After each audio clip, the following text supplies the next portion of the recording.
Welcome to my best and worst of sim racing of 2023. Today we're going to talk about what I found good and bad in sim racing this year. In terms of equipment, these are my personal choices of equipment that I've reviewed. So if I tried something but I didn't create a review on the channel, they are not part of considerations. For the first one, we're going to talk about the best value that I found this year for sim racing equipment. And I have to hand it to the Camus C5. Camus is an interesting brand in the point of view that they don't follow really that much whatever else everybody is delivering in terms of format. If you see every single wheelbase out there, it tends to be like a black rectangle, black box that will have, different size depending on what brand it is. It might have like some coloring here and there, and they tend to deliver things that are extremely different. Some of their direct drive have buttons integrated into the wheelbase itself. Others are like a triangular shape. In the case of the Camus C5, well, that's the most unique wheelbase in sim racing right now. Essentially, it is a complete unit. The wheel comes with the direct drive inside, and that comes with significant advantages and also disadvantages. Let's start with the disadvantages first. Because it is inside of a unit, everything is just a single unit. That means you don't have really much choice what you're going to use for wheels. It is what you see, what you get. You cannot get external wheels. The wheel shape will be a D1, and that's basically it. So if you are into something that requires a big rim, like for drifting, or you want something a little more Formula-like, the buttons that are there are actually pretty practical, and they have rotary dials that work really well too, but it doesn't have a lot of flexibility. But that doesn't mean that for a lot of people, this wouldn't be a very useful wheel. Because we have to remember, I'm talking about the best value that I found this year, and you can find this steering wheel for $250, and if you can find it in a package with pedals, you can get it for $300. Of course, this is PC compatible only, but a lot of sim racers tend to drive on the PC, so it tends to be a great value. And what I found most surprising about this wheelbase, because of the format that is completely unique, the motor is integrated into the wheel structure.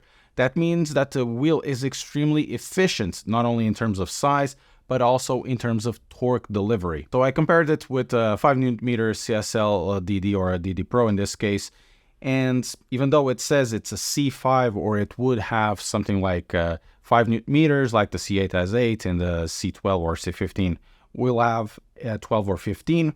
The C5 feels more like a DD Pro with the power pack. Even though I re-reviewed the T300RS and the Logitech G923 for this year, both of those wheels can't really hold a candle to the Camus C5, unless, of course, you do require the PlayStation or the Xbox support if you buy the Xbox version of those, because this wheel feels so much more advanced. It feels very much like a direct drive, even though if it's a little more dampened than the other ones, but it does feel like a solid proposition, especially at the price. Next, we have best wheel. This one I think it's going to be a bit controversial. I didn't review a lot of wheels this year. I checked out or reviewed the Mazda KS wheel. I kind of liked the wheel, but it kind of disappointed me. Well, it did disappoint me a lot in terms of quality and in terms of ergonomics. I've tried the Fanatec Formula wheel they have for the Forte. Really like that one. Very practical, but it had details that I don't like in terms of build quality, but it would be one of those wheels that you can say, this is really practical. I really enjoy that wheel. I've also checked out the MVH Studios. Didn't review it because I had some issues with it, so I decided not to review it. But for me, this is going to be an extremely personal choice, because I'm going to admit this wheel is not practical for pretty much anybody in sim racing, because especially the cost. And I'm going to give it to the Fanatec BMW M4 GT3 wheel. For 1,600 euros, and I'm going to say it again, 1,600 euros, unless you want to have something that is a piece of motorsport history maybe in the future, you shouldn't buy this wheel. But I loved to drive it.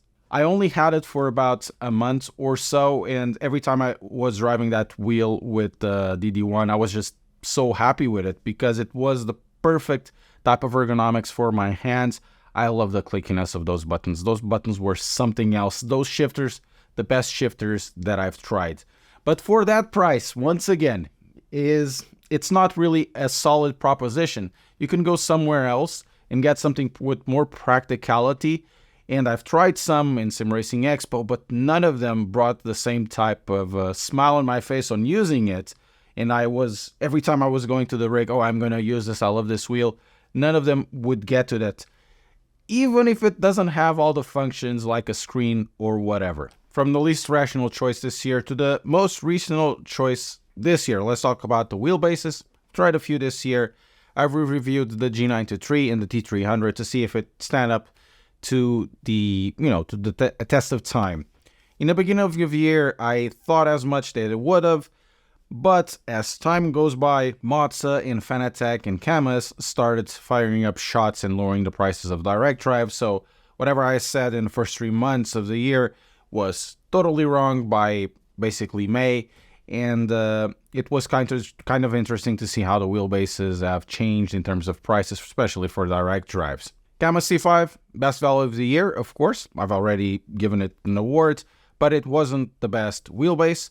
Mazda R12, I think it's a pretty good wheelbase, pretty decent, excellent value, just like the KS is, but it wasn't really the best wheel that I've tried this year, wheelbase that I've tried this year. For me, this year, the choice is fairly obvious. The best wheel that I've reviewed this year is the Fanatec Forte. Well, Fanatec told me that I could try it out or have an Invicta or a La Prima, but I decided for the Forte because the Forte, for me, it makes more rational sense. And from the moment that I've tried it, even in Simracing Expo 2022, I could say there's something special here. First of all, I want to talk about the quick release. Quick releases now in sim racing are getting pretty good, but they're motorsports related. For example, the Mazda quick release, last year for me it was the best quick release for sim racing out there because of the price, usability, and all of that. That's a motorsport inspired thing.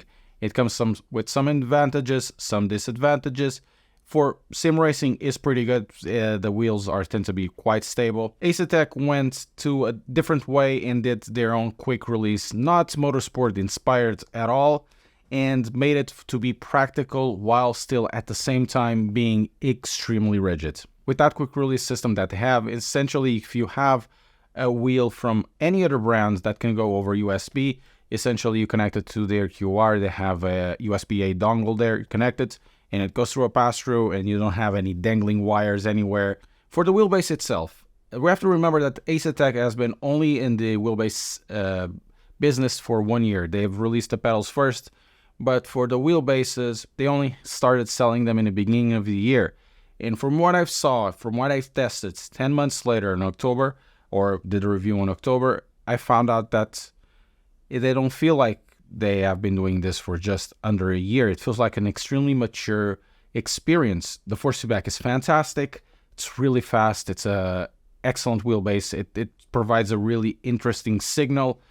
It's super natural to use. The software is so simple to use, very understandable, very easily to tune, and they provide also good information on how to tune it on their own site. The only thing that I could say I don't like about it, it's the mounting system.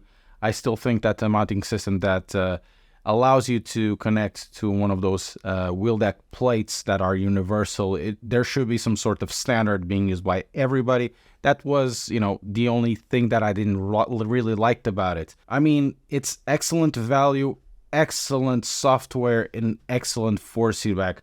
I mean, it's one of those choices that if I were going to be PC alone, it's very likely that I would take an Fanatec. Last one of the hardware is the most surprising. Now, most surprising for me would be something that was out there. It didn't need to be the best on anything. It could be a wheel, it could be a wheelbase, it could be something with excellent value, or it could be something that tries to resolve a problem. In this case, I have to hand it to Cafe Racer. So my friend Craig, that helps me out always in Simracing Expo, said something really interesting. Everybody in sim racing creates a problem. Coffee Racer is the only people or only brands trying to solve an issue, which is trying to have a sim rig that is inconspicuous as possible and can be used for something else. And then the thing about this is that they offer a very solid rig. It's surprisingly solid. I'm not going to say it's as solid as a regular sim rig, but you go inside, you understand, okay, this is something special. You may say to yourself, this is not for me, I don't need this, which is totally fair, which it will be the case of a lot of people, but once you go inside, you understand the value. It's extremely solid. It works with pretty much everything out there. I've tried the DD1 at 20 Newton meters, and honestly, it's super solid, is able to deal with that. It's able to deal with load cells using hundreds of kilos of force. So it's a compact unit that you can use everywhere. You can put it on a side after finishing with it, and you can actually store it. It's not one of those wheel stands that you always leave out. Coffee Racer for me is the most surprising because I wasn't expecting to have such a big impulse in innovation, such a big thing on innovation in something as silly as a sim rig. Let's go outside of sim racing equipment because sim racing equipment is boring.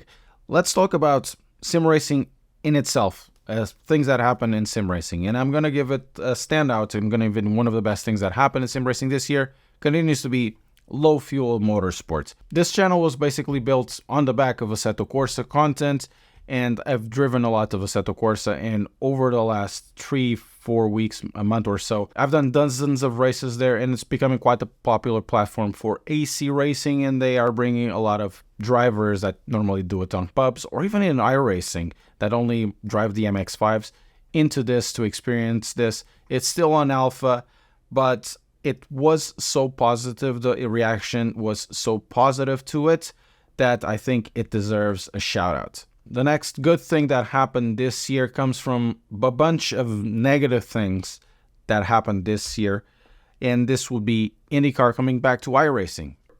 iRacing has always been a huge platform for IndyCar, and IndyCar basically was under MSG, the license was there, and they never did something with it. IndyCar coming back into iRacing, it is something that's good that has happened. It basically freed itself to do something with it.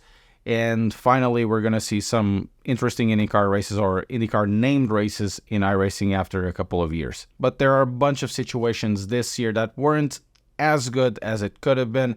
And one of them would be related to MSG, or a lot of them will be related to motorsports games. Before talking about the WEC Virtual in rFactor 2, let's talk about a good thing that happened in rFactor 2 this year, which would be the creation of the competitive structure they have now. It was so popular that essentially it had to be disconnected on low fuel motorsports. So that's a good thing. The sim is getting better, or at least it's getting more stable. But because of it, I'm saying this now, it's finally getting more stable. Because I'm saying this, it means that something had to be wrong in the beginning of the year.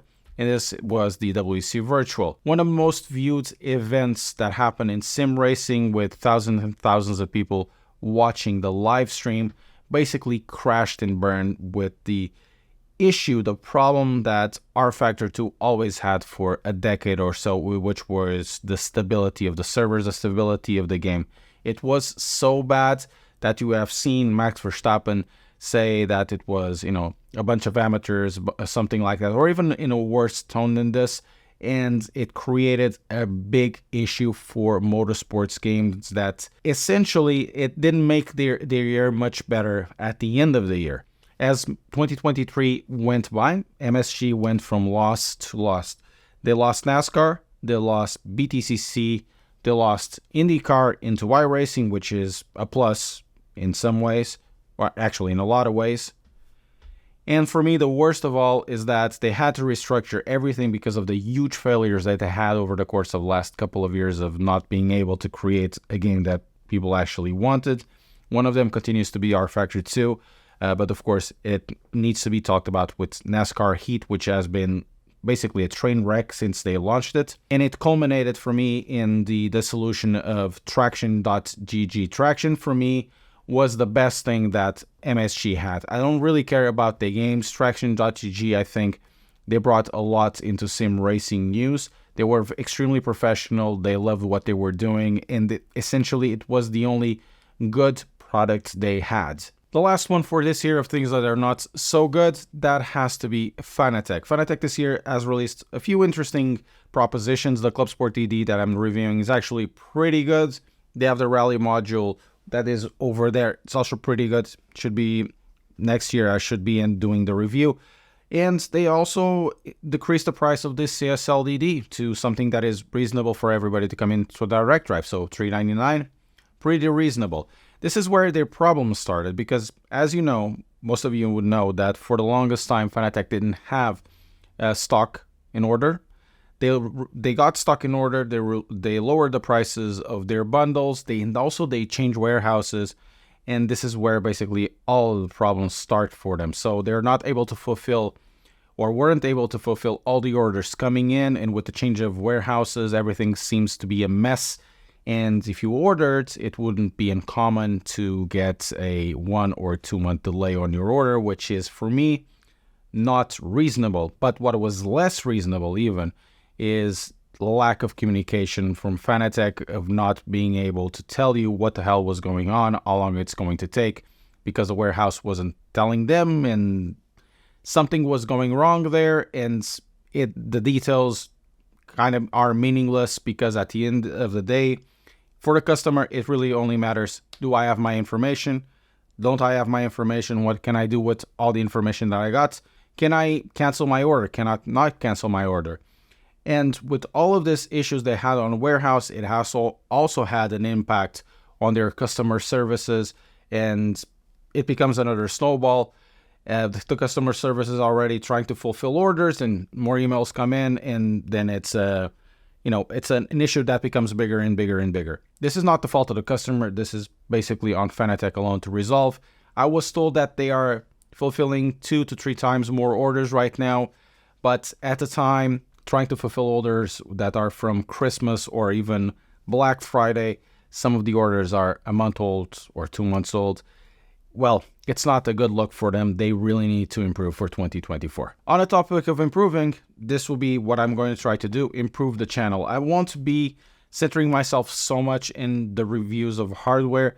It takes a lot of time. It takes over 100 hours to do a piece of content for a steering wheel, months for pedals, and honestly, it becomes quite difficult and more difficult. So I would have to choose my battles, pick my battles of what I really want to review for next year. A big thank you for all of you for making 2023 as fun as it was. I think it was the best year that this channel has had in the past, and going forward, let's try to go even further than that. Thank you very much for all the support you've done this year. I hope you have a great 2024.